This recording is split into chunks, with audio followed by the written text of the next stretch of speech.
Jadi kalian kalau pernah belajar dulu di farmasi fisik, ingat kembali ya rumus difusi, yaitu hukum Fick's.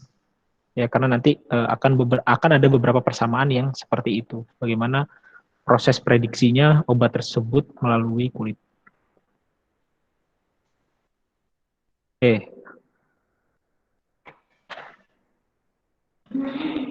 Nah, keuntungannya apa kalau kita memberikan obat melalui rute transdermal? Yang pertama adalah pelepasan obat dengan jumlah yang konstan dan terkontrol pada periode waktu tertentu. Kalau konstan ini berarti orde berapa kalau pelepasannya konstan? Ada yang ingat? Kalau pelepasannya konstan? Orde 0, Pak. Orde 0, Pak. Orde 0, Pak. Orde 0 ya. Kalau pelepasan konstan itu adalah orde 0. Ya, jadi harapannya karena desain penghantaran obat itu sangat menginginkan sekali sistem pelepasan orde 0 yang pelepasannya konstan sehingga kadar obat dalam darah itu selalu konstan. Harapannya seperti itu. Nah, dengan rute ini, dengan teknologi formulasi ini, kita bisa melepaskan obat dengan kecepatan yang konstan. Kemudian adalah meningkatkan efektivitas dari banyak obat akibat terhindar dari first pass metabolisme di hati. Ya, kita tahu bahwa salah satu kerugian jika kita memberikan obat melalui rute oral itu adalah proses first pass metabolisme, yaitu metabolisme pertama, lintas pertama di hati. Di mana banyak obat yang bioavailabilitasnya menjadi rendah karena mengalami proses ini. Nah, salah satu untuk menghindarinya, setelah kemarin kita belajar melalui rute mukosa bisa, melalui rute paru-paru bisa, ya, yaitu dengan cara atau melalui rute transdermal juga. Ini dapat menghindari first pass metabolisme. Kemudian keuntungannya mudah digunakan, ya, sehingga pasien lebih patuh dan variasi efektivitas antar pasien itu rendah. Ya, berbeda halnya dengan sediaan aerosol, ya. Variasi antar pasien bisa saja tinggi karena teknik penggunaan yang agak sulit ya atau agak rumit dibandingkan patch, hanya sekedar ditempelkan saja, asal ditempel pada tempat yang sesuai ya. Seperti itu. Maka variasi efektivitasnya itu kemungkinan bisa diperkecil. Oke. Selanjutnya adalah dapat digunakan sendiri tanpa perlu cara khusus seperti injeksi. Jadi kalau patch tinggal kita buka patchnya, kita tempel saja, beda dengan injeksi. Kalau injeksi kan kita harus melalui atau harus disuntikan ya atau diaplikasikan oleh tenaga yang profesional. Nah, kalau apoteker boleh nggak menginjeksi? Ada yang bisa jawab? Boleh nggak apoteker nyuntik? Nggak boleh, Pak. Nggak boleh ya, di Indonesia nggak boleh. Ya harus digarisbawahi, di Indonesia tidak boleh. Kalau di Amerika Serikat boleh, asal ada pelatihannya. Ya asal sudah mengikuti pelatihan. Tapi kalau di Indonesia tidak boleh ya. Oke, sebentar ya. Jadi jangan coba-coba nanti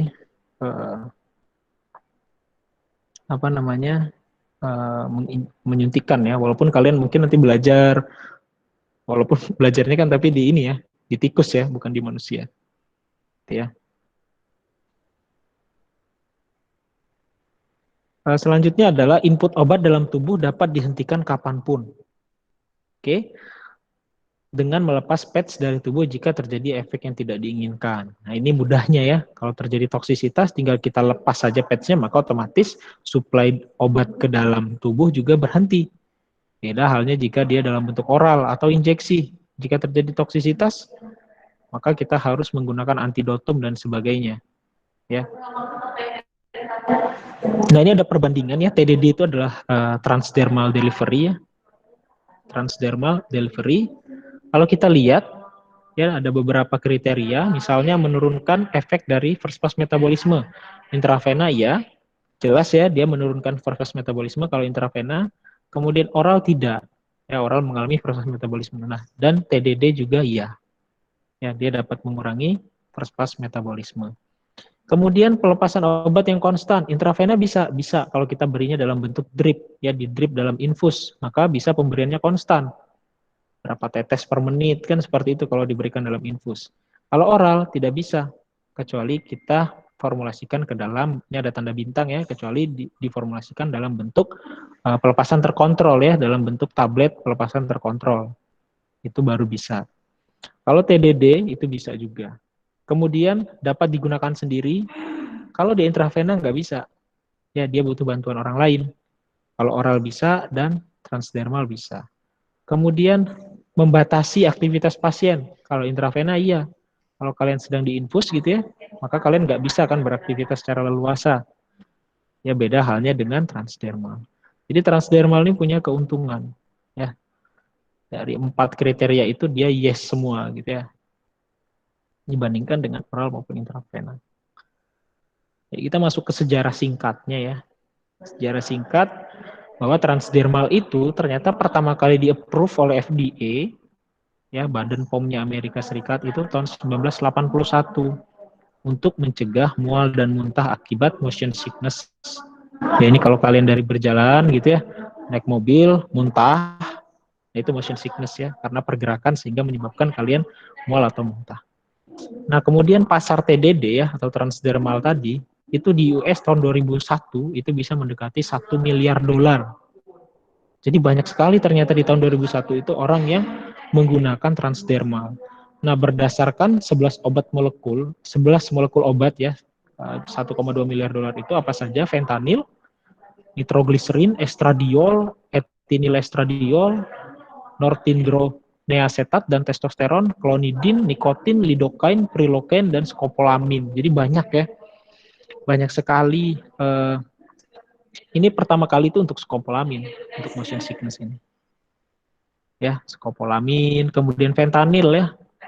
Untuk apa? Untuk transdermal fentanyl ini sudah ada ya, udah banyak di Indonesia dan biasanya diberikan pada pasien-pasien untuk meredakan gitu ya, meredakan nyerinya atau sebagai bius dan sebagainya ya. Ini fentanyl. Nitrogliserin ini sebagai penanganan angina, yang angina pectoris, biasanya ditempel di dada agar obat tersebut dilepas langsung ke pembuluh darah ke jantung. Harapannya seperti itu. Estradiol dan seterusnya ini adalah obat hormonal ya, merupakan kontrasepsi.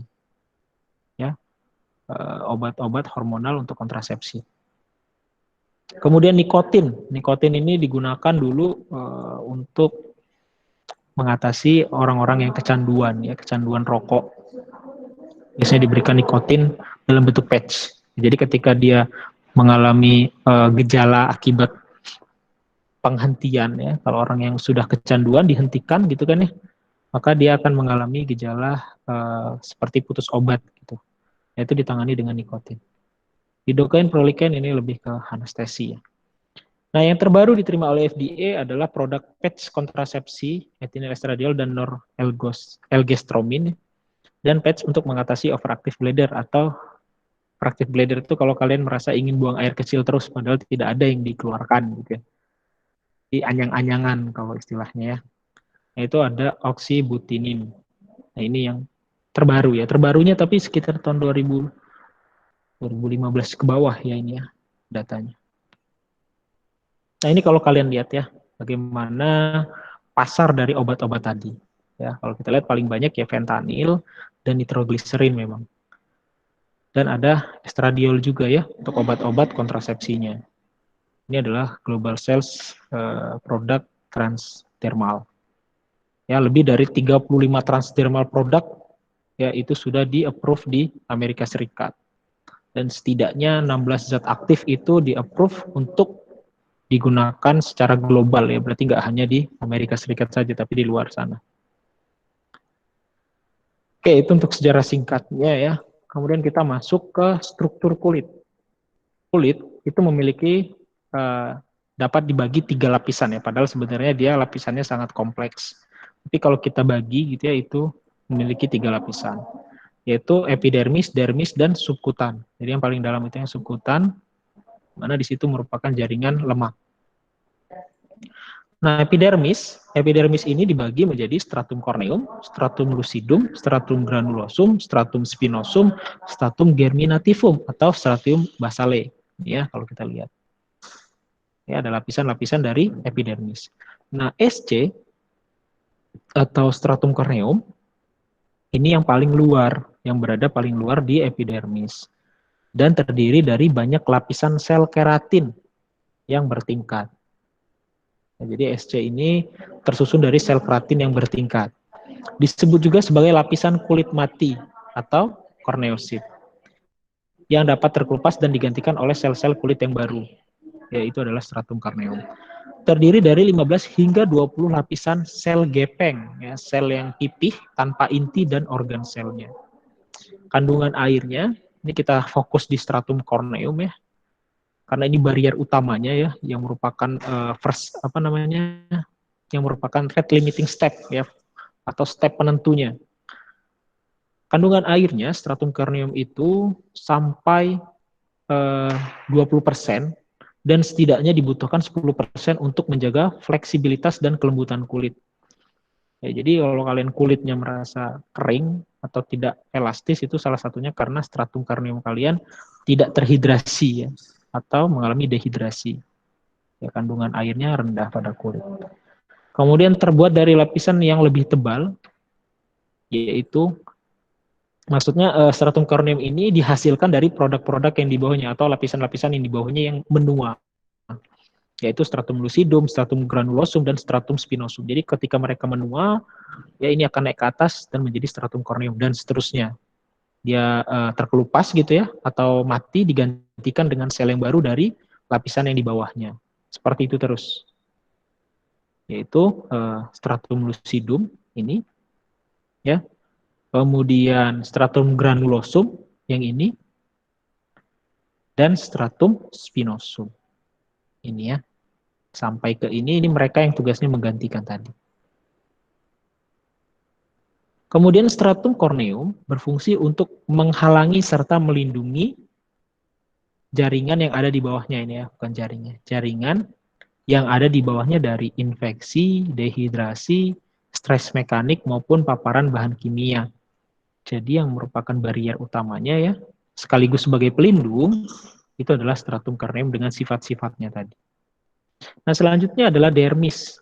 Dermis, lapisan kedua setelah epidermis. Berfungsi sebagai pelindung dalam tubuh, sama ya sebagai pelindung. Kulit itu secara umum fungsinya strukturnya lebih tebal, meski hanya terdiri dari 2 lapisan. Ya, lapisannya hanya 2. Lapisannya adalah lapisan papiler superficial dan lapisan retikuler. Ya, hanya 2 ini saja lapisannya. Walaupun hanya 2 lapisan, dia lebih tebal daripada epidermis. Lapisan retikuler jauh lebih tebal daripada papiler. Kita lihat ya, retikuler itu lebih tebal daripada papiler. Dan memiliki kumpulan dari serat-serat kolagen. Jadi kita lihat ya, ada beberapa obat yang ditargetkan pada dermis, ya, yang hanya sampai di dermis saja, sesuai dengan fungsinya nanti. Beberapa struktur yang dapat ditemukan di dermis ada fibroblast, sel mas, kemudian pelengkap kulit lain, ya, tempat berkumpulnya folikel rambut, kelenjar sebaceum, ya, yang menghasilkan sebum itu kelenjar sebasea ya, dan kelenjar keringat. Oke. Pertumbuhan kuku juga dimulai dari sini, ya, dari dermis. Kemudian lanjut ke struktur yang terakhir, yaitu subkutan atau hipodermis. Jaringan subkutan adalah lapisan terbawah pada sistem integumen ya, atau pada lapisan kulit. Fungsinya untuk menyimpan lemak. Ya, makanya kalau kalian berikan obat melalui rute SC, dia di bawah kulit, itu di subkutan dengan dengan lingkungan yang hidrofob, gitu ya, karena dia menyimpan lemak. Hipodermis memiliki jaringan ikat yang mengikat dermis ke otot dan tulang. Jadi ada jaringan ikat yang menghubungkan antara dermis dan otot maupun tulang, sehingga dia bisa nempel gitu ya kulit itu. Istilahnya seperti itu. Hipodermis juga mendukung pembuluh darah, saraf, dan kelenjar dalam dermis. Jadi dia menopang, maksudnya ya, menopang pembuluh darah, saraf, dan kelenjar. Sekarang kita ke permukaan kulitnya ya, karena fokus kita di sana. Kalau kita sudah bisa melewati CSC, harapannya memang mudah ya terabsorpsi, tinggal berdifusi saja. Nah, permukaan kulit itu terdapat populasi mikroorganisme atau disebut juga dengan skin microbiome ya, dan berkontribusi terhadap enzim di permukaan kulit. Jadi di permukaan kulit ini ada enzim-enzim yang salah satu berkontribusi terhadap jumlahnya maupun aktivitasnya adalah bakteri-bakteri ya atau mikroorganisme yang ada di kulit kalian. Itu normal ada di kulitnya, mikroorganisme itu adalah flora normalnya. Mikroorganisme mengubah komposisi lipid pada kulit melalui hidrolisis sebum yang disekresikan. Jadi sebum disekresikan, kemudian dihidrolisis oleh mikroorganisme sehingga merubah komposisi lipid. Ya, di mana sebum ini kan lipid ya. Sebum itu yang disekresikan adalah lipid. Jadi kalau kita lihat, ini kalau kulitnya sehat sebenarnya virus maupun ada yang lain itu nggak masalah ya, dia tidak akan berpermeasi masuk ke dalam ya. Ini kalau normal kulit. Tetapi jika terjadi infeksi, yaitu kemungkinan bakterinya berhasil masuk atau berpermeasi. Ya. Oke, selanjutnya kita masuk proses penggantian lapisan barier epidermal. Ya, ada beberapa fenomena yang menyebabkan terjadi penggantian lapisan epidermal atau stratum corneum, ya barier epidermal. Yang pertama adalah defisiensi asam lemak esensial. Kita tahu bahwa kulit itu sangat penting sekali keberadaan dari kolesterol maupun asam lemak ya yang menyusunnya. Sehingga kalau terjadi defisiensi, maka otomatis kolesterol atau lemak-lemak yang dibutuhkan oleh kulit tadi itu akan mengalami penurunan juga jumlahnya. Ya, di mana lemak-lemak itu fungsinya untuk menahan kulit itu mengalami dehidrasi. Ya, jadi nanti kita lihat ada bagannya bagaimana lemak-lemak itu menahan kulit agar tidak kehilangan kelembapannya. Jika terjadi defisiensi, maka itu akan mempengaruhi penggantian lapisan bariernya. Kemudian terjadi gangguan pada pembentukan kolesterol ya, tadi kaitannya dengan defisiensi asam lemak. Kemudian pengaruh hormonal. Jadi ya, hormonal itu sangat berpengaruh juga terhadap proses penggantian stratum corneum.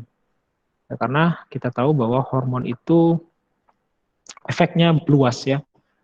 Salah satunya adalah terproduksi dari sebum misalnya, kemudian produksi atau defisiensi asam lemak itu juga bisa disebabkan oleh hormon-hormon.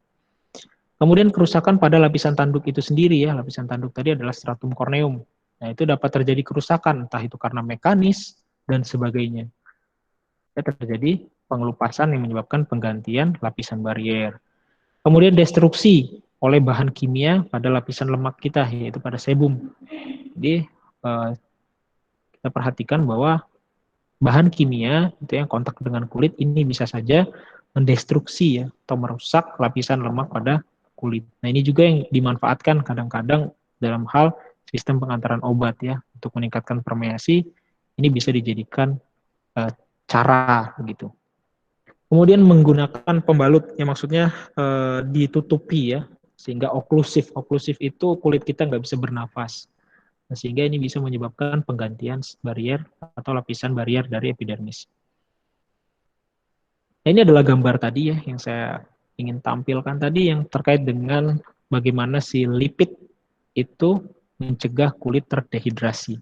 Jadi ini adalah stratum corneum yang tersusun dari korneosit yang disebut dengan brick dan intercellular lipid yang disebut dengan mortar. Ya, jadi istilahnya brick and mortar kalau dia di kulit itu strukturnya brick and mortar, struktur dari epidermis. Di mana brick itu adalah korneositnya dan mortar adalah intercellular lipidnya. Oke. Kalau kita lihat ya, brick dan mortar tadi secara lebih besar, ternyata di dalam brick atau di dalam korneosit itu terdapat NMF. Apa itu NMF? NMF adalah natural moisturizing factor. Ya, ini adalah faktor yang menyebabkan kulit kita tetap lembab. Ya, jadi ada NMF di dalam sini. Oke, kemudian kalau kita lihat si mortar atau intercellular lipid itu gambarnya seperti ini ya. Dia merupakan seperti seperti barier saluran cerna lah ya. Kita lihat ini ada bagian hidrofil ya. Kemudian ada bagian hidrofil lagi, hidrofil dan seterusnya. Ya, ini kita bisa lihat. Ini hidrofilik pada kepalanya dan hidrofobik pada bagian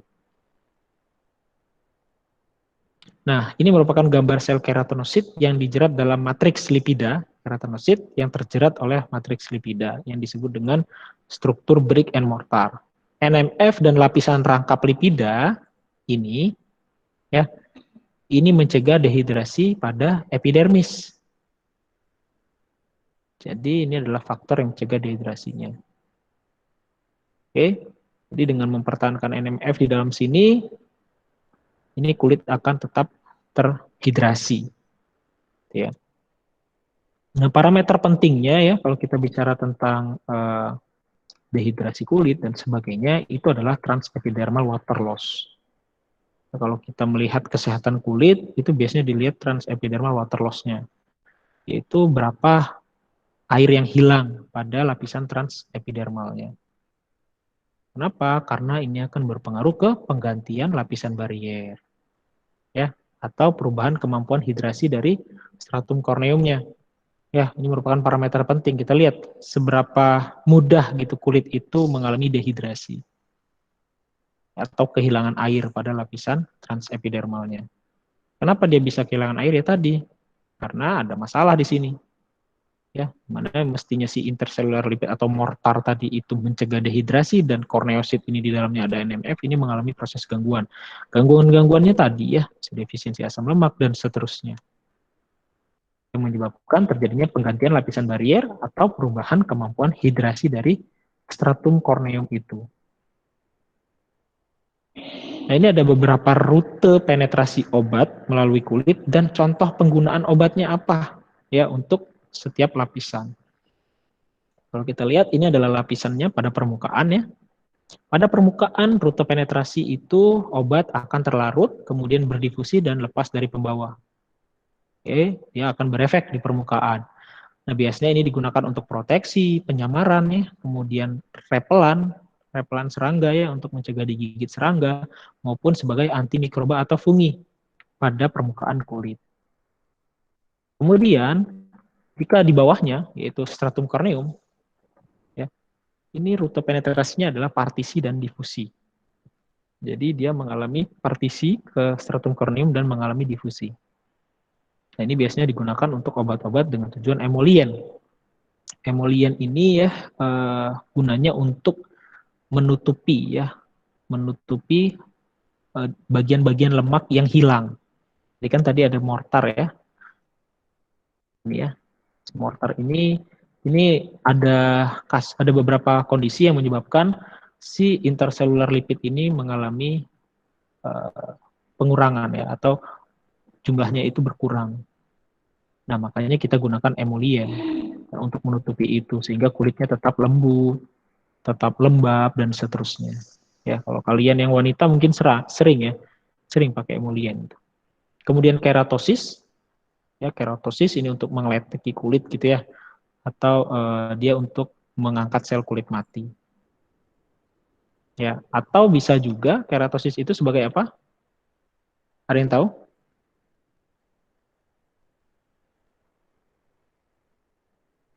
Ada yang tahu? Keratosis?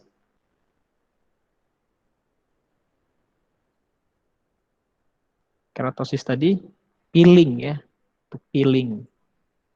Ini biasanya kerjanya di stratum corneum saja kalau peelingnya, karena dia mau mengangkat sel kulit mati kan ya, peeling tadi. Mana stratum corneum ini sel kulit mati. Kemudian dia masuk lagi ke bagian ependages ya. Nah ini kan banyak ya fungsinya kalau sudah di bagian ini, misalnya sebagai antiperspiran. Apa antiperspiran? Ada yang tahu? Ada nggak yang tahu?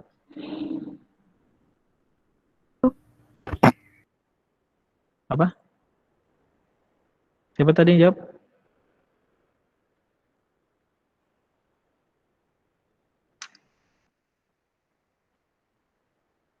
Untuk mencegah produksi keringat gitu ya, Pak?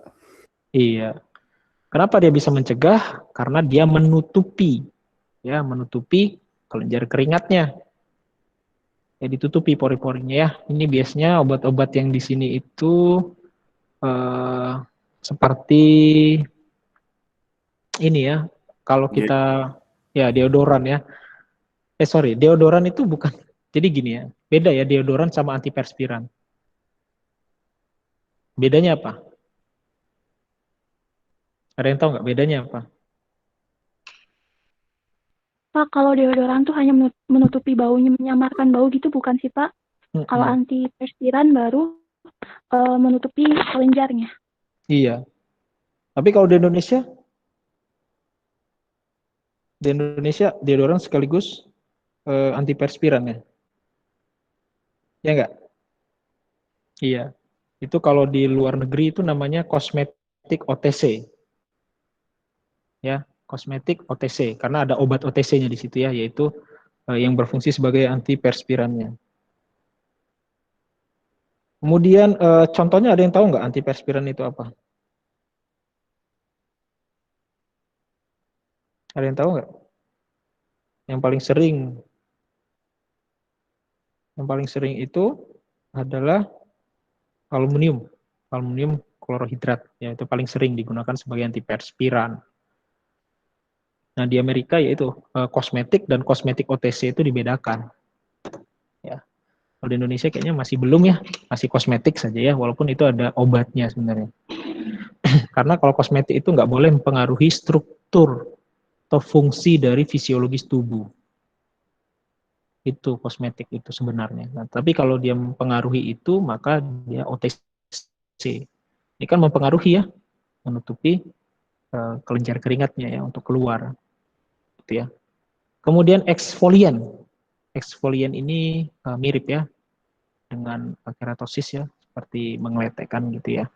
Kemudian antibiotika atau antifungi ini biasanya kerjanya di sini ya, misalnya pada orang yang memiliki masalah rambutnya misalnya ketombean terus dan sebagainya, bisa digunakan antifungi di situ. Kemudian depilatory, apa ini? Ada yang kalau wanita sering ya pasti pakai kayak gini ya. Apa? Untuk apa? Ada yang tahu? Ini untuk apa? Buat waxing gitu, Pak. Buat apa? Merontokkan bulu. Iya, betul ya. Nah, ini paham yang sering rontokin bulu ya. Iya, jadi dia untuk apa ya? Merontokkan rambut ya, bukan bulu ya. Kalau mamalia kan rambut. Bulu mah ini ya, bulu mah yang petelur ya. Kalau itu rambut. Ya, rambut halus gitu ya. Cream fit itu contohnya. Saya ingatnya cream fit. Walaupun banyak sekarang ya, ada banyak depilatori yang lain. Oke. Selanjutnya kalau kita semakin ke dalam ya, ke epidermis bagian dalam gitu, maka proses rute penetrasinya sama ya, partisi dan difusi, berpartisi, kemudian berdifusi, berpartisi dan difusi dan seterusnya. Nah, ini obat epidermis dalam sampai dermis ini antiinflamasi, obat-obat yang berfungsi sebagai antiinflamasi, ini harus sampai ke epidermis dalam atau dermis. Kemudian anestesi, lidokain tadi dan sebagainya, antipruritik. Apa ini antipruritik? Antipruritik. Ada yang tahu? Penghambat gatal bukan, Pak? Betul ya. Untuk anti gatel gitu ya. Jadi biar nggak gatel, bisa dikasih antipruritik ya. Kemudian antihistamin ya. Ya ini sebenarnya kerjanya cegah gatel ya sebenarnya ya. Antihistamin ini. Kemudian jika dia masuk ke dalam lagi, maka sudah masuk ke sirkulasi karena di dermis tadi banyak pembuluh darah sehingga nanti terjadi uptake pada pembuluh darah dan dia masuk ke sirkulasi. Nah, untuk obat-obat yang ditujukan untuk sirkulasi itu contohnya adalah sistem transdermal, yaitu salah satunya adalah nitrogliserin. Ya, nitrogliserin tadi untuk apa fungsinya? Ada yang masih ingat? Angina, Pak. Angina ya.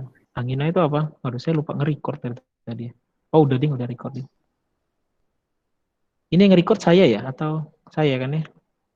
Saya bisa sampai lupa. Bukan, Apa? Pak. Oh, bukan. Ready, Pak. Oke, berarti bukan saya. Saya soalnya lupa tadi nge-record, saya ingat saya. Oke, terima kasih ya udah di-record ya. Oke, gliserin tadi, nitrogliserin ya untuk angina ya, angina pectoris ya, terjadi penyempitan pembuluh darah sehingga suplai darah ke jantung semakin berkurang, suplai oksigen juga berkurang, ya, sehingga terjadi angina. Nah, dengan adanya nitrogliserin itu fungsinya ya. Dengan diberikan patch itu biasanya ditempelkan itu di dada. Ya, jadi di dada ditempelkan patchnya, nanti dia akan berpermeasi masuk ke sirkulasi sistemik. Nah, ini adalah skema transport obat melalui kulit. Ya, jadi untuk obat yang tersuspensi, maka dia harus terlarut terlebih dahulu. Ya, setelah dia terlarut, obat itu akan berdifusi. Ya, berdifusi ke bagian yang atau yang kontak dengan kulit. Ya, setelah dia berdifusi dan bertemu dengan kulit gitu istilahnya, maka akan terjadi partisi. Oke, setelah terjadi partisi ke dalam stratum corneum, dia bisa membentuk depot. Ya, depot ini diharapkan efeknya panjang gitu ya. Dia membuat depot di dalam stratum corneum. Tetapi yang tidak membentuk depot, maka dia akan berdifusi di SC itu sendiri. Kemudian dia akan terpartisi setelah dia berdifusi gitu ya, masuk, dia akan berpartisi ke epidermis ya, maksudnya ke bagian yang lebih dalamnya. Nah, di sini bisa jadi obat tersebut mengalami metabolisme ya. Karena di dalam epidermis itu banyak enzim-enzim tadi ya. Dia dapat terjadi metabolisme atau dia langsung terikat pada reseptor yang diinginkannya yang berefek di epidermis ya, atau aksinya di epidermis. Jika bukan ya, atau jika setelah mengalami ini atau tidak, dia akan mengalami difusi juga. Berdifusi dan dia akan berpartisi ke dalam dermis. Ya, setelah berdifusi dia akan berpartisi. Nah, partisi ini ada koefisien partisi ya, kemampuan dia berpartisi tadi. Nah, setelah berpartisi baru dia akan berdifusi lagi. Ya, kalau dia memang tidak terikat pada reseptornya dan tidak mengalami metabolisme di sana dan tidak membentuk depot gitu pada dermis, maka dia akan berdifusi. Setelah dia berdifusi, dia akan masuk atau teraptek ya. Karena di dalam sini juga ini ada pembuluh darah di dalam dermis ini. Jadi dia masuk ke sirkulasi sistemik atau dia mengalami partisi lagi ke subkutan. Ya, jadi ini ada beberapa kemungkinan nasib obat tersebut di dalam kulit. Oke. Nah, selanjutnya stratum corneum sebagai barier ya. Kita tahu bahwa barier kita tadi ya itu adalah stratum corneum, lapisan paling luar. Nah, kalau kita lihat ada beberapa cara ya untuk terabsorpsi, ini sebenarnya sudah dibahas juga di pertemuan sebelumnya, ada melalui intraselular ya, ada yang melalui transselular. Bedanya kalau kemarin kita bicara di mukosa, sekarang kita bicara di kulit. Tapi kurang lebih sama prinsipnya. Kalau interselular ya atau paraselular gitu, itu melalui celah antara brick dan mortar kalau dia di stratum corneum. Kalau transselular dia menembus saja. Nah, kalau kita lihat, kita perbesar gitu ya bagian ini di antara brick dan mortar dan brick lagi, ya kita lihat ini. Ya, ini ada bagian yang celah tadi ya, di dalam sini ada celah yang hidrofil. Ya, celah yang hidrofil yang putus-putus, kalau yang di tengah-tengah ini dia asam lemak isinya ya. Ya, celah yang hidrofob. Kalau di sini hidrofob. Ya, kalau yang putus-putus ini adalah hidrofil, HF gitu ya. Itu saja lah ya, permudahnya. Nah, ini sudah ada ya lipid dan air. Nah, di sini nanti obat itu akan berdifusi ya kalau dia merupakan obat yang larut air melalui interselular tadi, melalui jalur ini. Nah, ini kalau kita perbesar lagi ini tadi ya, digambarkan di mana yang di sini adalah hidrofil dan yang di sini adalah hidrofob. Kita lihat ini banyak sekali asam lemak, ya ada protein dan seterusnya. Oke, kemudian kalau kita perbesar brick sendiri atau corneosit sendiri, dia terdiri dari lipid dan keratin. Jadi kurang lebih gambarnya seperti ini. Lipid sama ya, yang putih ini lipid. Dan ada keratinnya. Nah, ini ya, ada kolesterol dan kolesterol sulfat, ada seramid ya di dalam sini ya. Nah, ini kan penting sekali fungsinya. Karena untuk mencegah terjadinya dehidrasi. Karena NMF itu kan di dalam sini ya, di dalam brick tadi kan ya. Ini ada NMF. Nah, dengan adanya lemak di dalam sini ya, di dalam sini, ini dia akan mencegah terjadinya dehidrasi kulit. Ya. Proses hidrasi stratum corneum terjadi pada interselular keratin. Ya, jadi ini ya, terjadinya pada di sini. Ini terjadi proses hidrasi. Kenapa? Karena di sini kan ada NMF tadi ya, seperti saya bilang. Kan terjadi proses hidrasi. Sistem dua fase makromokul di dalam jaringan lipida nonpolar. Ini maksudnya tadi. Nah, fungsi stratum corneum itu ditentukan oleh beberapa aspek. Yang pertama adalah lokasinya, lokasi dari stratum corneum, model dua kompartemen, ya bagaimana modelnya, permodelan brick and mortarnya, seperti apa, apakah bricknya sebanyak apa, mortarnya sebanyak apa, permodelannya. Karena kalau kita lihat stratum corneum itu pun berbeda-beda ketebalannya, ya tergantung dari lokasinya tadi. Kemudian hubungan antara struktur lemak dan fungsi bariernya, ya dari struktur lemak, dari struktur-struktur lemaknya dan fungsi dari barier itu sendiri. Maka itu akan mempengaruhi fungsi dari stratum corneumnya. Nah, pemilihan obat dalam sediaan transdermal itu, yang pertama adalah yang dipertimbangkan waktu paruh obat. Nah, ini salah satu kelemahannya sediaan transdermal. Untuk waktu paruh obat yang lama, maka konsentrasi obat dalam plasma akan lebih besar. Ya, kalau dia waktu paruhnya lama di dalam tubuh, obat tersebut lama dibuangnya, maka otomatis terjadi akumulasi. Kenapa? Karena tadi pelepasannya konstan pada transdermalnya. Dilepas terus, tapi ternyata nggak dimetabolisme oleh tubuh, karena T setengahnya panjang. Nah, ini akan jadi masalah, ya akan terjadi masalah toksisitas, sehingga untuk obat-obat waktu paruh yang panjang jarang diformulasikan untuk sediaan transdermal. Ya, kecuali diatur juga pelepasannya sangat lama. Kalau pelepasannya sangat lama, ya efeknya juga nanti sangat lama ya. Kapan berefeknya kalau begitu? Gitu ya, sehingga harus dipikirkan itu oleh formulator bagaimana memformulasikan obat-obat yang T setengahnya panjang di dalam tubuh, sehingga tidak terjadi akumulasi ya pada tubuh. Kemudian waktu paruh obat yang kecil, ini harus kita pertimbangkan juga, maka keadaan kesetimbangan itu akan cepat terjadi. Artinya obat tersebut bagus ya kalau dia waktu T setengahnya cepat, ya karena apa? Suplainya kan konstan terus. Setelah berefek, jadi metabolisme dan seterusnya. Harapannya ini akan menjadi lebih baik efeknya. Kemudian toksisitas obat pada kulit, ya ini juga harus kita perhatikan. Jangan memikirkan efeknya pada tubuh saja, efeknya pada sirkulasi sistemik saja, tapi pikirkan juga kulitnya. Ya, di mana impregnasi ya, atau penanaman atau penempelan dari patch atau plaster ini akan menyebabkan oklusi kan ya. Kalau kita menempelkan plaster gitu pada kulit, ini akan menyebabkan oklusi pada waktu yang cukup lama misalnya, maka akan menimbulkan iritasi. Ini juga harus dipertimbangkan. Jangan hanya memikirkan efeknya saja. Nah, ini ada dasar-dasar pengontrolan kecepatan pelepasan obat ya dari sediaan transdermal. Difusi obat ke dalam polimer lebih ditentukan oleh ukuran molekul pada proses transport. Jadi ukuran molekul obat ini sangat penting. Nah, ini keadaan ini ya, itu dapat dilihat dari persamaan. Di mana log D ya difusivitas itu sama dengan min SM, ini merupakan konstannya, konstanta, kali log M, ditambah KM, ini konstanta juga. Nah, dari persamaan ini kita lihat bahwa semakin besar molekulnya, maka otomatis log D-nya akan semakin kecil, karena ini minus. Ya, semakin kecil, maka kemampuan difusi akan semakin rendah. Oke, jadi molekul yang besar itu difusinya akan semakin lambat, dan pada akhirnya efeknya juga akan lebih lambat, ya, atau sulit dia berpermeasi masuk ke sirkulasi sistem. Nah, kemudian ini adalah diagram penghantaran obat secara transdermal ya, ini sudah sangat lama, 1987.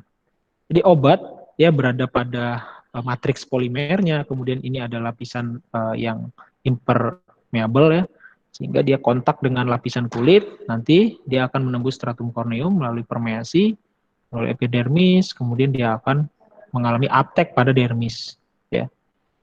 Uptake pada dermis dan masuk ke sirkulasi sistemik. Ini secara sederhananya. Nah, tahap-tahap terjadinya permeasi itu, yang pertama absorpsi pada lapisan stratum corneum, tadi kan ya, kemudian permeasi melalui epidermis, kemudian masuk ke dalam sistem pembuluh darah pada lapisan papillary dermis, ya pada dermis, kemudian akan didistribusikan secara sistemik. Ini secara sederhananya. Tadi kan sudah kita bahas yang lebih kompleks ya. Ini sama ya, diagram pelepasan dan absorpsi melalui jaringan kulit untuk kerja lokal. Ya, RR itu adalah rilis ya, atau kemampuan obat itu terilis dari sistem obatnya, kemudian dia akan terabsorpsi, RA, rate of absorption, kemudian dia masuk ke epidermis dan seterusnya. Ya, dia teruptake, ingat ya, di dermis. Teruptake dan dia masuk ke sirkulasi sistem. Nah, ini adalah penampang melintang dari plaster obat ya. Jadi ada backing support. Ini impermeable ya, artinya obat itu nggak bisa ke sini. Kemudian di sini dibuat releasing liner ya, atau pembatas untuk pelepasan obat. Nah, ini bisa saja kita masukkan herbal drug atau gum rubber base. Jadi bisa kita masukkan obat-obat pada bagian polimernya. Nah, ada beberapa klasifikasi teknologi transdermal ya. Ada 4 setidaknya. Dan cukup nanti waktunya kita bahas tentang mekanisme pelepasannya semua. Yang pertama adalah sistem polimer membran kontrol permeasi, sistem dispersi polimer adhesif, sistem dispersi polimer non-adhesif, dan sistem kontrol disolusi mikroreservoir. Nah, sebelum itu kita balik dulu ke materi farmasi fisik ya. Materi dasar ini ya, tentang permeasi obat melalui kulit, yaitu hukum Fick's ya. Di mana flux atau J gitu ya, melalui kulit itu J sama dengan PS, yaitu permeabilitas atau koefisien permeabilitas, dikali dengan delta CS, yaitu adalah perbedaan konsentrasi konsentrasi obat. Kemudian di mana delta CS tadi ya, perbedaan konsentrasi obat, PS tadi merupakan koefisien permeable, di mana PS itu sendiri rumusnya adalah KS dikali DS per HSB. Ya. DSB itu adalah koefisien difusi dari skin ke basis ya, melalui kulit ya, difusi melalui kulit. Kemudian KS adalah koefisien partisi dari SC, stratum corneum, dan pembawa. Sementara H adalah tebal dari kulit ya, tebal lapisan dari kulit atau tebal lapisan dari stratum corneum. Oke, nah urutan permeasinya tadi sama, absorpsi stratum corneum, permeasi melalui epidermis, uptake ke jaringan kapiler pada dermoepidermal ya, pada jaringan dermis. Nah, model matematikanya itu dapat ditulis seperti ini ya. Ekuasi koefisien permeabilitas melalui stratum corneum bifasik itu persamaannya ini. PSC sama dengan KPA, DPG, dan seterusnya. Ya, di mana KPA dan KPL ini merupakan koefisien partisi ya, antara gel protein kalau KPA ya, dan lingkungan air sekitarnya dengan lipida ya, dan fase protein. Ya. DPG dan DIM ini itu adalah koefisien difusi molekul penetran dalam protein dan gel di dalam matriks lipida.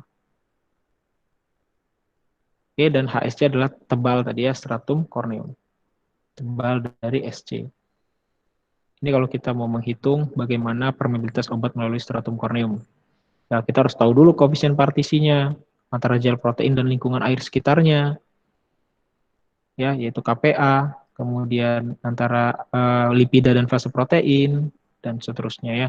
Setelah itu baru kita bisa prediksi berapa koefisien permeabilitas dari obat tersebut melalui stratum corneum. Nah, ini biasanya percobaannya itu dengan Franz diffusion ya, tapi dengan permodelan yang lebih kompleks ya, yaitu dengan membran yang lebih mirip atau bahkan bisa jadi pakai stratum corneumnya hewan atau stratum corneumnya manusia, seperti itu. Baru kita bisa menentukan ini.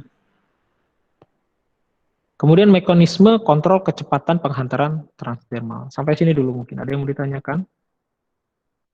Belum saya lanjutkan tentang prinsip dasar permeasi tadi ya.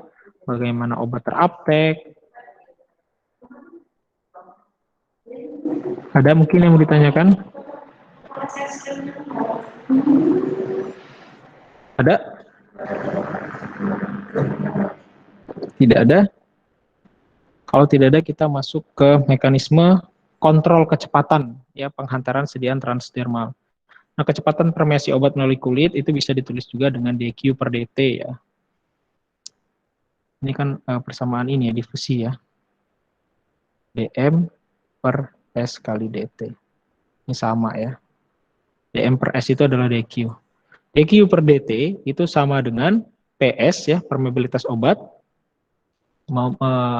koefisien permeabilitas ke dalam jaringan kulit ya, atau PS itu tadi, koefisien permeabilitas. CD adalah konsentrasi obat saat pada stratum corneum ya, konstan. Jadi CD ini maksudnya konsentrasi obat pada donor ya.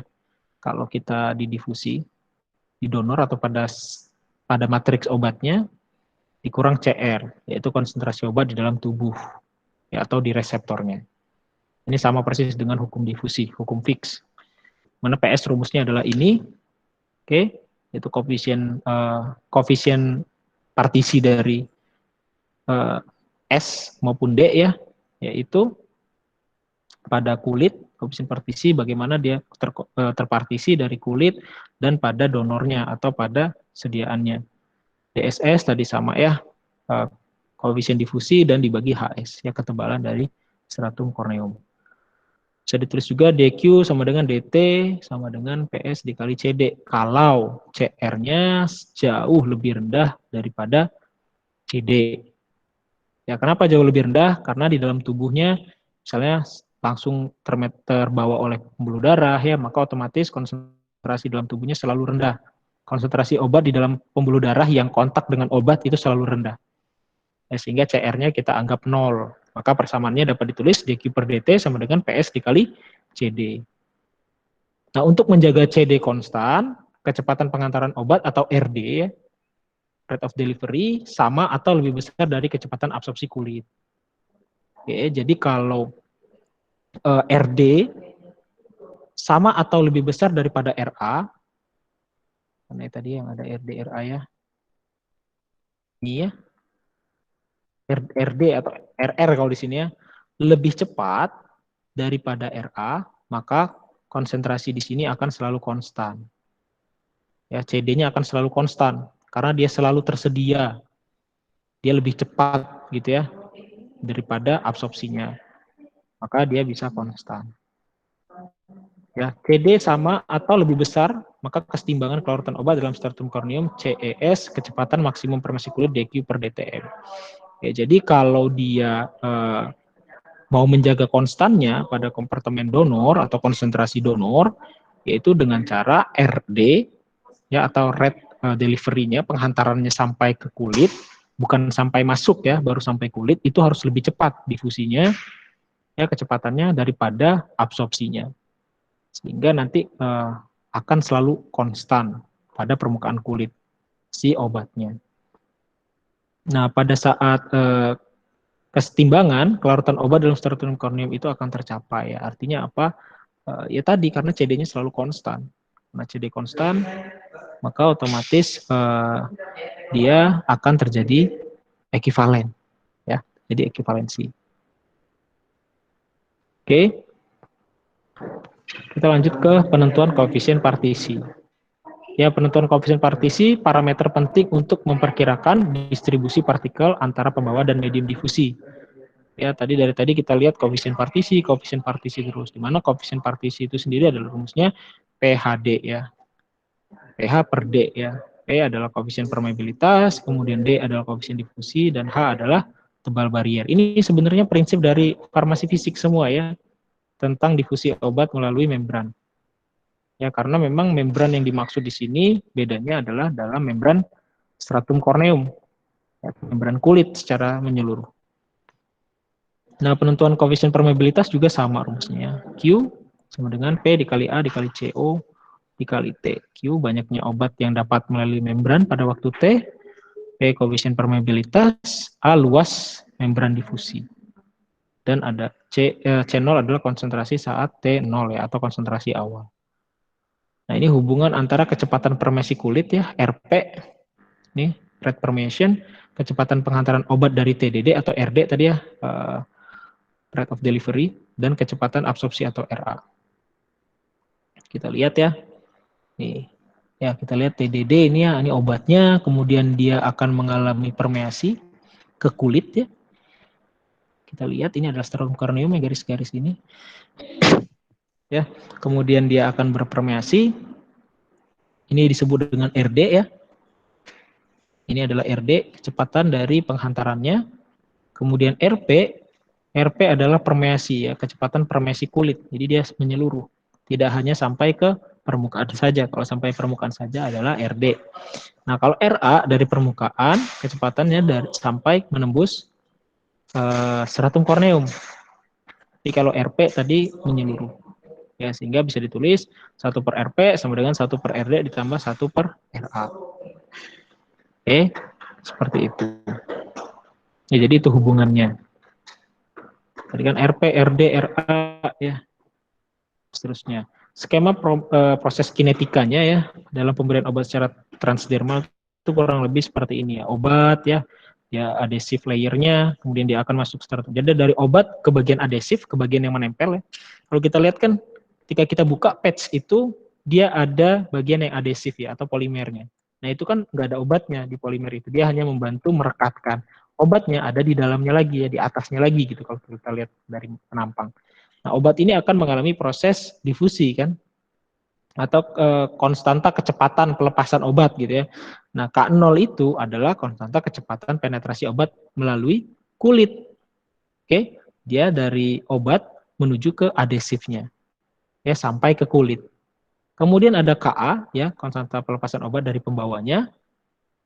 Ya, terlepas dari pembawanya dia. Kemudian Kr konstanta yang disebabkan efek formulasi. Ini ada perhitungan tambahannya, ada Kr.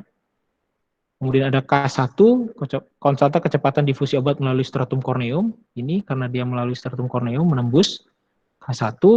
Kemudian K2 melewati K2 konstanta difusi tahap 2 melewati jaringan ya, tahap 2-nya. Ada lagi K2-nya. Kemudian ada K3. Proses partisi yang terjadi stratum corneum dengan lapisan epidermis. Jadi ketika ada obat itu sudah ke jaringan ya, maka dia akan terpartisi balik lagi. Ya ini kan koefisien partisi kan itu seperti itu ya, bolak-balik dan seterusnya. Dan yang keempat adalah konstanta eliminasi obat di dalam plasma. Jadi dia masuk ke dalam darah dan dibawa oleh sirkulasi sistemik. Seperti itu. Ini adalah skemanya saja ya, skema kinetikanya. Nah, kemudian sistem penentuan difusi melalui kulit secara in vitro itu bisa dengan tadi saya bilangnya transdiffusion cell. Jadi kalau kalian nanti membuat sediaan transdermal, misalkan riset kalian membuat gel gitu ya transdermal untuk delivery melalui rute transdermal. Maka kalian salah satu ujinya adalah bisa menggunakan transdiffusion cell. Ya untuk melihat kemampuan dia menembus sel. Di mana di sini ini akan dimasukkan kulit di dalam sini. Ya, di sini dimasukkan kulit. Biasanya kalau stratum corneum itu kita pakai kulit ular ya. Jadi pemilihan kulit itu ada uji etisnya ya. Kita nggak bisa minta kawan kita kletekin kulitnya gitu ya, atau kita cari mayat gitu kita ambil kulitnya untuk uji ini itu nggak bisa, nggak seperti itu ya. Jadi kita cari alternatif, biasanya pakai kulit ular ya, dimana ular itu kan akan mengganti kulit ya. Jadi kulit yang hasil dia berganti kulit itu loh, bukan kulit yang lagi dia pakai gitu maksudnya. Nah itu yang kita pakai, kita ambil, kita jadikan lapisan di sini. Dan kita lihat obat kita di atas ini, kita masukkan obat ya gel kita misalkan ya gelnya. Kemudian kita taruh di dapar, ini di bawah sini adalah larutan dapar. Kemudian suhunya diatur, suhu tubuh, kemudian kita sampling pada berbagai waktu. Kita lihat nanti berapa kira-kira kecepatan permeasinya ya, atau kecepatan difusinya melalui membran. Ya, melalui kulit ini ada yang transdiffusion cell, ini yang paling umum sering digunakan, ada juga Kessericin diffusion cell. Ya, ada 2 tipe, tapi ini yang paling sering sih, setahu saya. Nah, kemudian ada pengembangan teknologi sistem penghantaran transdermal, tadi ada 4 ya. Aduh, ini putus lagi ya. Kenapa koneksiku putus dong? Lagi ngajar putus dong koneksiku. Ini putus ya koneksi? Oh enggak ya? Sebentar. Ini Tidak, tapi Pak. kenapa saya lost connection ya di layar saya? Sebentar. Kayaknya saya ada gangguan. Tapi slide saya masih nampak. Pak. Hilang, Pak. Loh. Hilang.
Oke, suara saya terdengar tidak?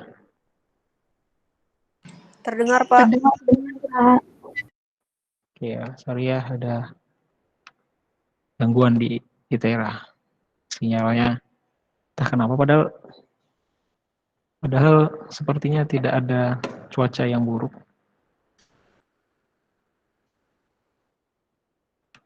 Oke, tadi kita sampai sini ya. Sampai sini, sorry. Oke, jadi kita masuk ke pengembangan teknologi sistem pengantaran transdermal. Ada beberapa sistem ya dalam pengantaran transdermal. Yang pertama, ini adalah sistem kontrol permeasi melalui membran polimer. Ya, jadi kalau kita lihat di sini ya, ini adalah gambarnya, gambar sistemnya, di mana penampang melintang sistem kontrol permeasi melalui membran polimer, itu kita lihat di sini. Ini adalah red controllingnya, ya. Sementara di bawahnya ini adalah membran polimer ya. Ini adhesive layer. Adhesive layer itu yang menyebabkan si patch kita itu dapat menempel ya, atau lapisan adhesifnya yang fungsinya nanti menempelkan. Nah, di sini ada lapisan yang impermeable ya, yang sebagai backing ya biasanya ini, dan di sini adalah obat ya. Obat di dalam polimernya. Oke. Ini kalau kita gambarkan lagi seperti ini ya, di sini merupakan microporous membran, kemudian ini adhesive layer ya. Ini adalah adhesive layernya, ya. Kemudian obatnya itu terdispersi. Ya, ini obatnya terdispersi di sini dan di sini. Kalau yang di sini diharapkan ya langsung dia ya, langsung terabsorpsi. Kemudian nanti yang di dalam sini, ya yang di sininya, ini akan terkontrol pelepasannya karena ada membran polimer. Jadi maksudnya di situ, ya. Red controllingnya itu adalah membran polimer. Jadi membran polimer ini yang mengatur bagaimana obat tersebut terlepas. Ini yang sederhana sebenarnya ya. Lihat ada obat di dalam reservoirnya ya. Sini atau ini sama saja. Kemudian ini ada obat yang kontak yang ada di adhesive layernya. Ya, karena di adhesive layer juga ditambahkan obat agar langsung bekerja, harapannya langsung terabsorpsi. Ya, setelah dia turun konsentrasinya pada adhesive layer, maka nanti yang di sini akan berdifusi. Nah, difusinya akan dipengaruhi atau dikontrol kecepatannya oleh membran polimernya. Ya, seberapa besar celahnya atau seberapa permeablenya si membran tersebut, itu yang akan mengatur difusi obat dari reservoir menuju adhesive layer dan baru terabsorpsi di kulit. Ya, sehingga persamaannya dapat ditulis seperti ini, dQ per dt ya, jumlah obat yang dapat masuk per satuan waktu ya, jumlah obat yang berdifusi per satuan waktu ya, pada setiap luas membran tertentu ya, dQ itu kan ada dm per s. Itu adalah KMR, KAM, DA kali DM. Ya, ini adalah koefisien partisi dari interfasial obat dari reservoir ke membran reservoir. AM itu dari bagian adhesif dan membran. DA itu adalah difusivitas pada A ya, itu pada daerah adhesif layer, dan DM adalah difusivitas atau koefisien difusi pada membrannya. Ya, membran polimernya maksudnya. Dibagi KMR dikali DM dikali HA. HA ini adalah tebal dari lapisan adhesif. Kemudian HM ini adalah tebal dari membran. Ini kan sebenarnya mau melihat bagaimana difusivitasnya ya. Kemampuan dia berdifusi baik itu dari membrannya di sini sampai dia ke bagian adhesive layer, karena di adhesive layer dia berdifusi lagi untuk masuk ke dalam atau untuk kontak dengan kulit ya. Setelah kontak kulit baru dia mengalami partisi, difusi dan seterusnya. Itu sederhana. Kemudian ada sistem kontrol difusi matriks polimer. Ya, berbeda dengan yang tadi. Kalau yang tadi ada polimer yang mengatur gitu ya dengan ukuran tertentu gitu. Bukan red controlling. Nah, kalau kita lihat di sini nih. Ini ada bagian yang oklusif ya, yang biasanya merupakan aluminium foil, kemudian ini ada adhesive rim. Nah, ini yang bersifat adhesifnya. Ya, jadi dia yang adhesifnya itu ada di sampingnya. Oke, sementara ini merupakan obat di dalam matriksnya. Jadi dia tidak melalui adhesive layer lagi. Ya, jadi kita tidak mempedulikan difusi pada adhesive layer ya, atau lapisan yang melengket tadi. Dia adanya di samping adhesive layer-nya. Atau adhesive rim namanya kalau di sini.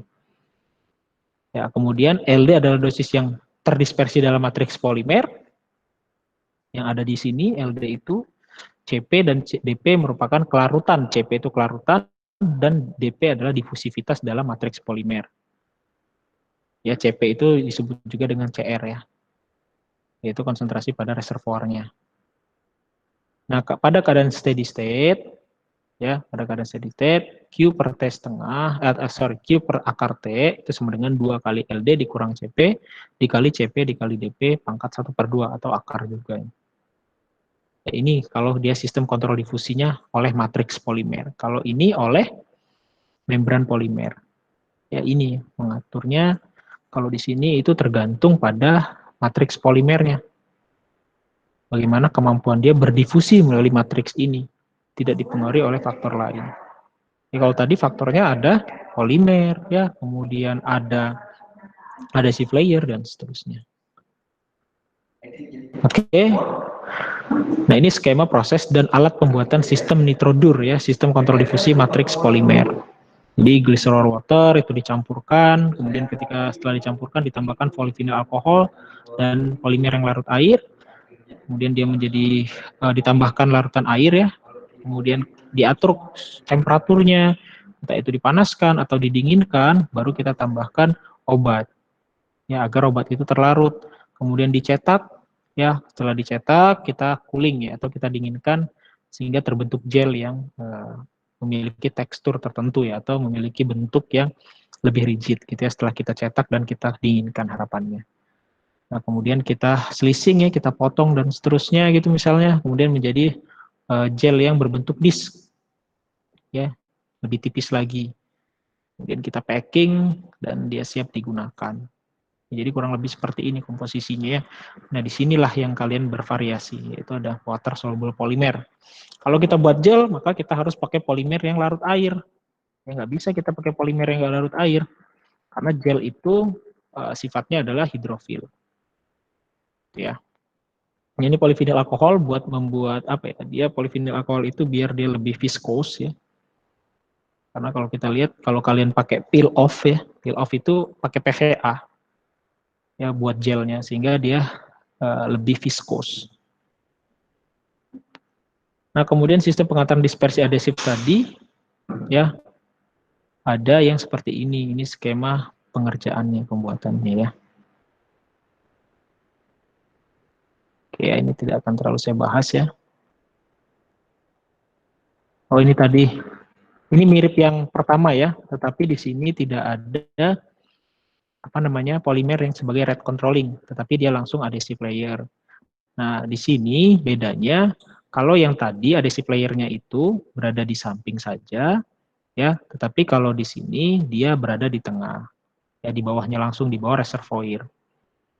Nih. Kalau ini kan hanya di samping. Ini mirip dengan yang ini, tetapi di sini tidak ada membran polimer yang membatasi. Ya, dia langsung kontak dengan adhesive layer. Ya. Nah, skema pembuatannya seperti ini. Ya, jadi ada adhesif, larutan adhesif ya, larutan obat dan adhesifnya. Kemudian ada backing laminate ya sebagai pelapis belakangnya tadi. Backing laminate-nya dia akan berputar, kemudian obat akan masuk pertama, kemudian dia akan ada roller ya untuk mencetaknya, kemudian terjadi penguapan pelarut, ya adhesive solution-nya akan menguap, maka dia akan terbentuk gel. Ya karena kan ini awalnya larutan ya si adhesif ini, si polimernya tadi itu. Setelah dicetak dan diuapkan, kemudian nanti akan dicetak. Ini kurang lebih gambaran sederhananya lah ya, bagaimana proses itu dibuat. Kemudian kita lanjut ke sistem kontrol obat pelepasan dari gradien dari tandon obat. Jadi bedanya kalau di sini kita lihat ada gradien ya, gradien dari adhesive layer. Di adhesive layernya beberapa gradien. Ya ada R1, R2, R3 sampai R tertentu. Di mana gradien-gradien ini akan mempengaruhi proses difusi obat.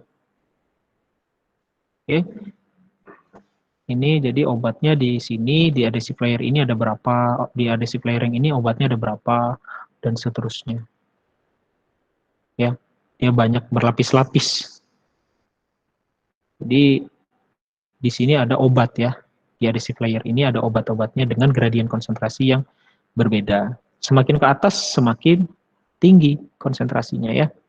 R1 lebih besar daripada R2 dan seterusnya. Sehingga nanti yang di bawah, yang konsentrasinya rendah akan terabsorpsi dulu, kemudian nanti ini akan berdifusi. Karena prinsipnya kan difusi itu dari konsentrasi tinggi ke rendah. Ya. Kalau dia yang di atas yang rendah, ya nggak terjadi difusi nanti. Jadi untuk mengontrol pelepasannya dibuat berlapis-lapis dari adhesive layer, ya kemudian dengan konsentrasi atau gradien konsentrasi yang beragam. Di mana yang paling atas obat tersebut konsentrasinya paling tinggi, jadi dia banyak berlapis-lapis lah intinya kalau di sini. Beda ya dengan yang A dan B tadi ya, jelas berbeda. Ya ini contohnya pada sistem nitrogliserin. Ya, nitrogliserin itu pakai sistem obat pelepasan gradien dari tandon obat. Ya, tandon itu ya lapisan-lapisan seperti ini tandon. Ketebalan alur difusi meningkat berdasarkan waktu. Oke. Jadi semakin lama maka difusi itu akan semakin tebal ya lapisan difusinya. Ya iya, karena semakin lama kan yang berdifusi dari sini dulu, ke sini dulu dan seterusnya. Ya, dQ per dt adalah K, ya koefisien partisi pada adhesive layer dan reservoir, dan dikali dA difusivitas pada adhesive layernya dibagi HA ketebalan dari adhesive layer dikali T waktu dikali LD tadi ya, jumlah obat pada reservoirnya, kemudian dikali dengan tebal lapisan adhesif. Ya, jadi kurang lebih seperti ini. Bagaimana proses pelepasan obatnya atau kecepatan pelepasan obat dari sistem pelepasan gradien tandon obat. Kemudian yang terakhir adalah sistem kontrol pelepasan di solusi mikroreservoir. Ya, sistem terkontrol pelepasan di solusi dari mikroreservoir. Kalau kita lihat di sini adalah adhesifnya ya, adhesive layernya. Ini mirip dengan yang kedua, ya. Tetapi bedanya matriks polimer di sini obatnya berada pada mikroskopik drug reservoir, ya, reservoir mikroskopis. Jadi di dalam itu ada reservoir obat yang bulat-bulat ini. Ini reservoir obat.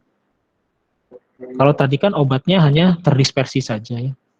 Kalau di sini di dalam bulatan ini sendiri itu obat tersebut telah didispersikan pada matriks tertentu atau membentuk reservoirnya. Beda dengan yang tadi. Ya, dia obatnya didispersikan saja nih.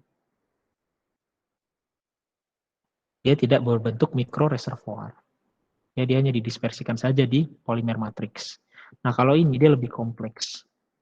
Ya, dia dibuat matriks dulu pada obat-obatnya yang kecil-kecil tadi, serbuk-serbuknya, baru dia di molding atau dicetak ke dalam sebuah polimer. Ya, matriks polimer. Jadi dia double gitu ya. Kalau yang tadi kan langsung saja menjadi drug reservoir segede ini gitu ya. Segede ini drug reservoirnya. Tetapi ini enggak, kecil-kecil. Ada yang tidak dalam reservoir, ada yang berada dalam reservoir. Jadi perbedaan nanti kan waktu dia terlepasnya. Yang tidak berada pada reservoir, tidak berada pada mikroskopis reservoir, maka dia akan berdifusi terlebih dahulu. Nanti yang di dalam mikroskopis reservoir itu dilepas perlahan. Dia dilepas dari yang hitam misalkan. Yang hitam ini baru dilepas pelan-pelan.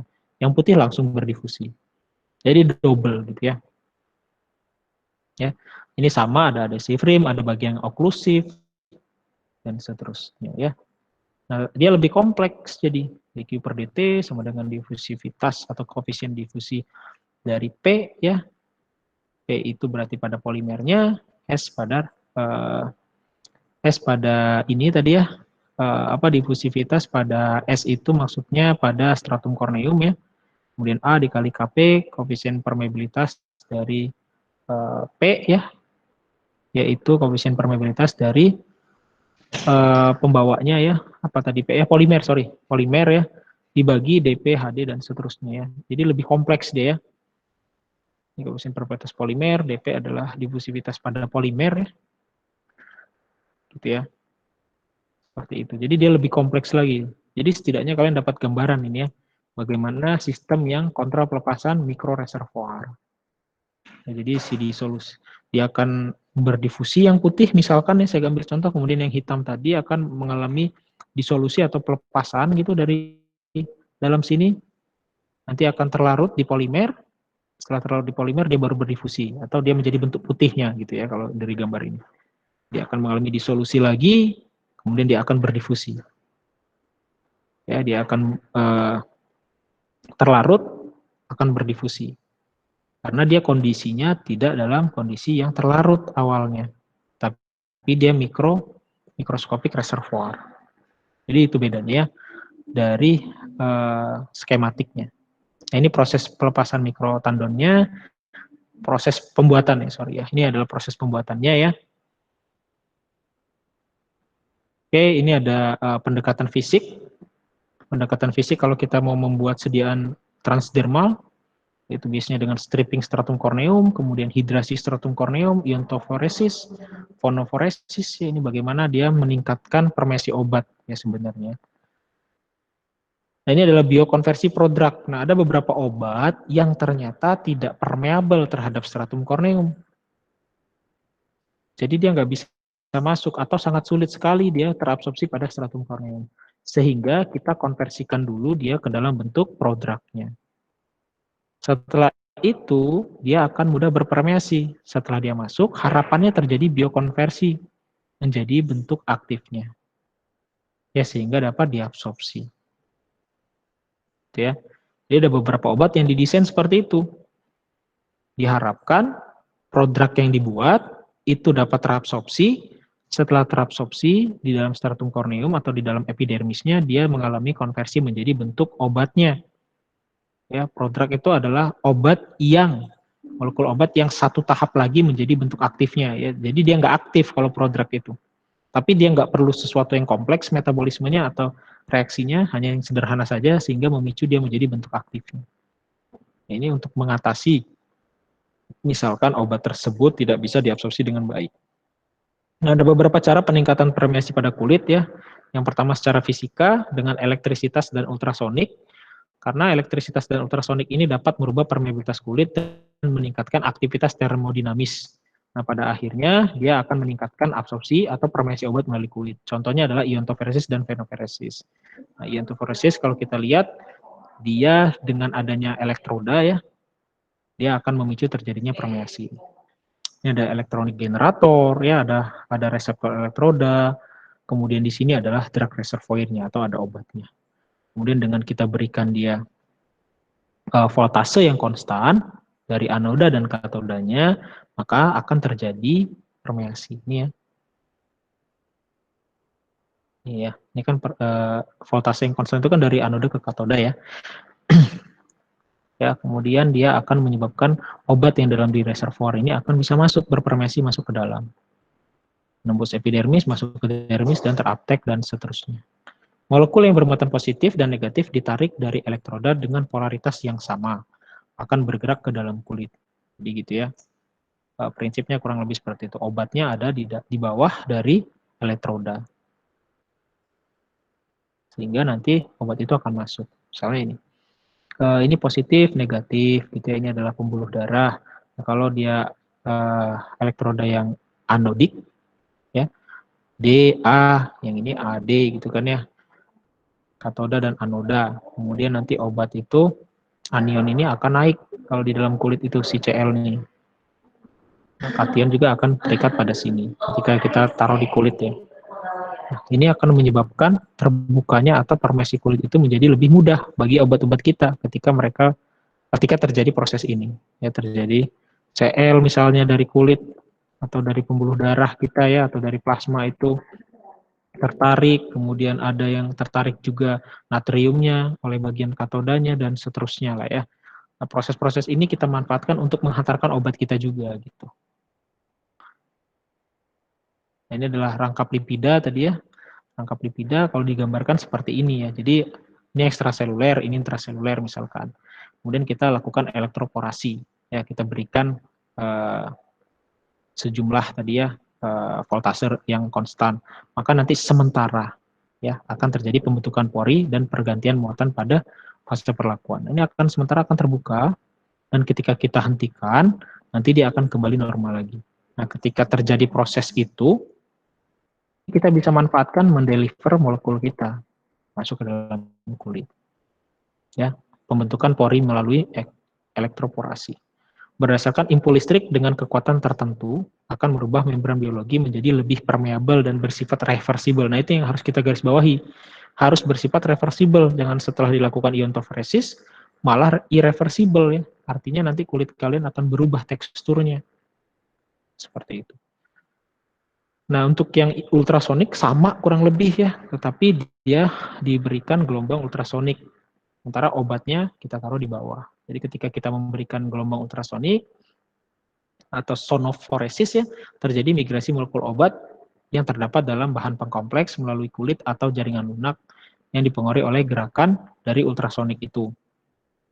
Nah, gelombang ultrasonik yang dapat terpenetrasi dalam kulit itu bisa sampai 5 cm.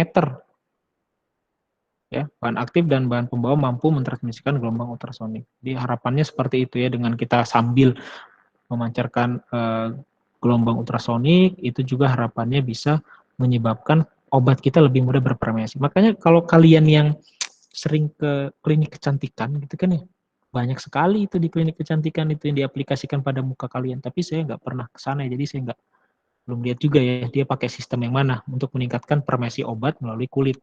Ya biasanya kan kalian dikasih vitamin di kulit wajahnya, terus apa ya, nggak ngerti lah saya juga, seperti ada yang digosok-gosok di muka kalian dengan alat gitu kan, dengan device tertentu.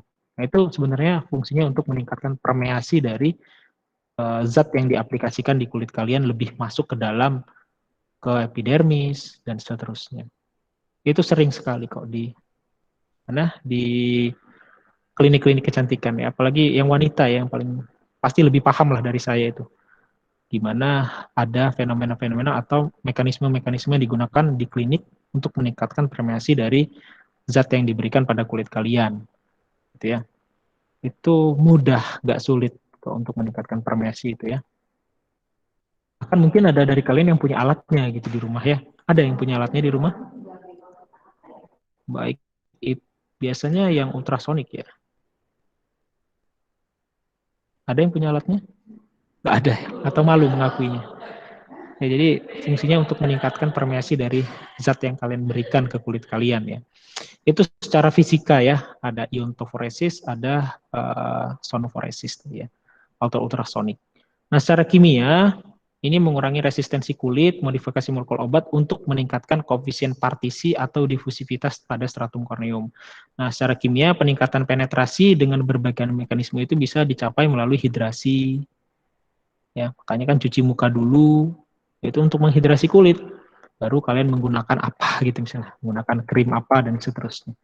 Kemudian ekstraksi lipida pada stratum corneum, ya dibersihkan dulu gitu. Maksudnya biar lipid pada kulit itu kan hilang ya kalau kita cuci muka ya. Nah itu kan akan meningkatkan permeasi obat atau permeasi sediaan kalian ya, apapun itulah.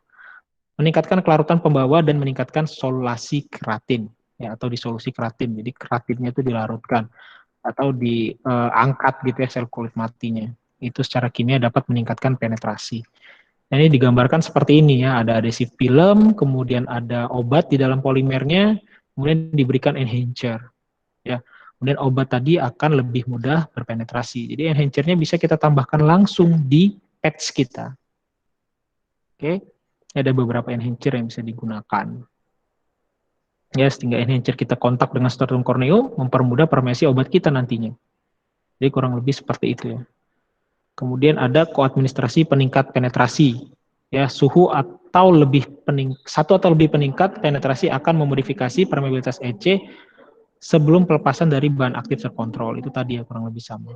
Jadi kita tambahkan enhancer di dalam patch kita. Jadi nanti enhancer itu akan mempengaruhi permeabilitas dan pada akhirnya obat akan masuk. Sebenarnya salah satunya tadi itu bisa dengan oklusif ya, oklusif layer. Kalau kita membuat oklusif itu jelas akan mempengaruhi permeabilitas obat. Makanya patch itu kan benar-benar oklusif itu kayak nggak bisa, udara nggak bisa masuk atau udara dari dalam itu nggak bisa keluar. Jadi dia vakum gitu ya karena adanya patch itu. Nah itu salah satu cara agar sediaan kita itu lebih mudah berpermeasi. Ini ada beberapa macam peningkat penetrasi ya. Kalau dia solvennya air, kita dapat menggunakan ini alkohol ya. Alkohol ini dapat meningkatkan permeasi, azon, amida enhancer, dan dimetil sulfoxid ya DMSO. Ini bisa meningkatkan permeasi obat. Kemudian menggunakan surfaktan ini juga bisa. Ya, mekanismenya lihat nih, ada lipid extraction ya. Jadi alkohol itu kan kalau kalian ngomong aplikasinya jadi ingatnya saya jadi menghubungkan dengan kosmetik ya, tapi nggak apa-apa lah ya, karena kurang lebih sama. Jadi ketika kalian mau menggunakan sesuatu gitu kan, krim-krim itu tadi, biasanya kan cuci muka dulu, menghidrasi kulit, kemudian dibersihkan dulu dengan alkohol, ya itu untuk menghilangkan lipid-lipidnya, sehingga apa yang kalian berikan tuh nanti lebih mudah berpenetrasi masuk gitu. Ya, kemudian dan seterusnya ini ada beberapa enhancer yang dapat digunakan. Nah, untuk liposom ini sebenarnya menarik ya dibahas, tetapi nanti akan dibahas khusus di sistem pengantaran obat kalau tidak salah dengan Bu Gayatri. Jadi akan detail tentang liposom. Ya, ini adalah teknologi terbaru untuk menghantarkan obat melalui rute transdermal, rute apapun itu. Mau dibentuk liposom dulu baru diimpregnasi ya di dalam matriks polimer atau tidak dalam bentuk sediaan oral atau sediaan injeksi dibuat liposom, itu sekarang sudah banyak riset-risetnya. Jadi mudah-mudahan nanti kalian akan lebih paham ketika dengan Bu Gayatri ya tentang liposom ini. Jadi mungkin itu untuk kuliah sore ini. Saya persilakan jika ada yang ingin bertanya dari kuliah hari ini karena cukup banyak ya. Banyak materinya tentang transdermal. Silakan jika ada yang ingin bertanya. Oke, ini ada yang bertanya di kolom komentar ya. Sebentar saya baca dulu. Izin bertanya Pak, mengenai metode transdermal terbantu dengan elektropolarasi dan lainnya, apakah ada efek sampingnya atau kekurangan dari ion listrik dan gelombang ultrasoniknya Pak?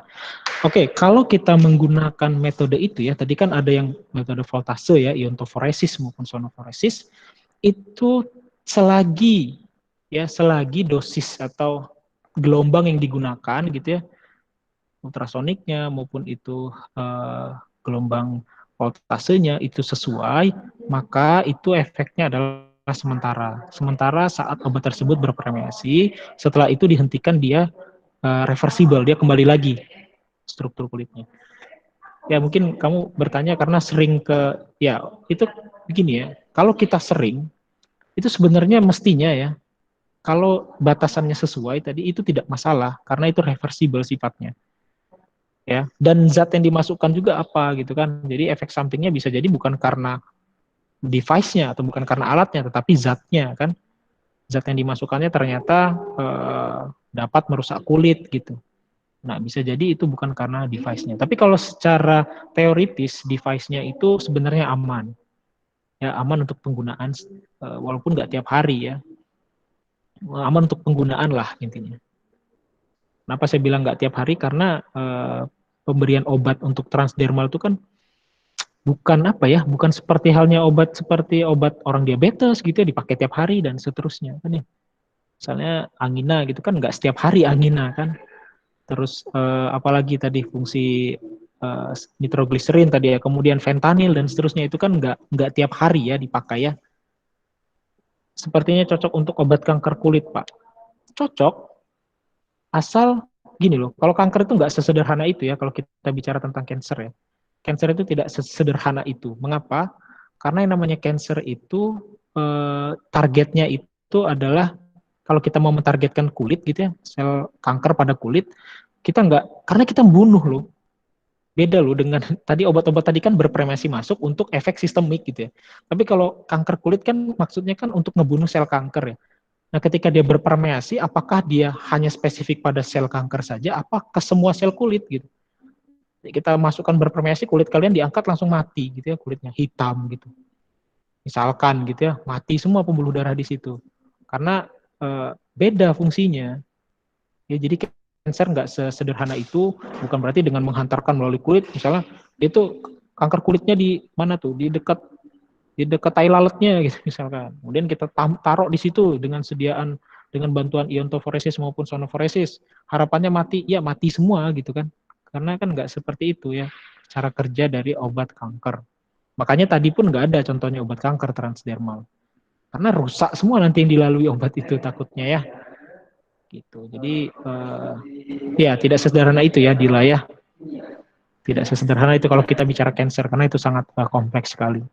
Cuman kalau secara garis besar, karena ini pemberiannya tidak tiap hari ya, kalian pun mungkin kalau ada yang perawatan dengan cara-cara seperti ini kan nggak tiap hari ya.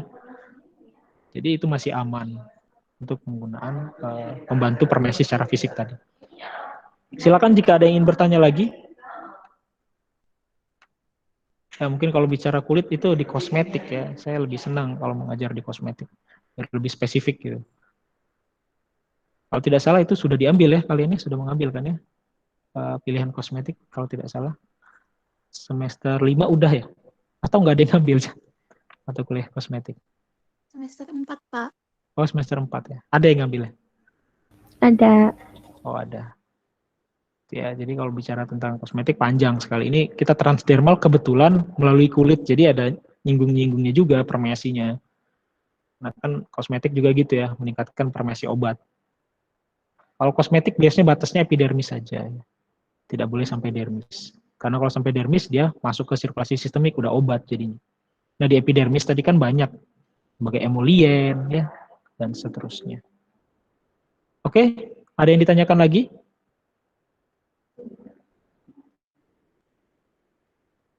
Tidak ada? Kalau tidak ada, nanti kalau setelah direkam ini kan masuk ke email saya juga ya. Soalnya nanti saya upload ke YouTube.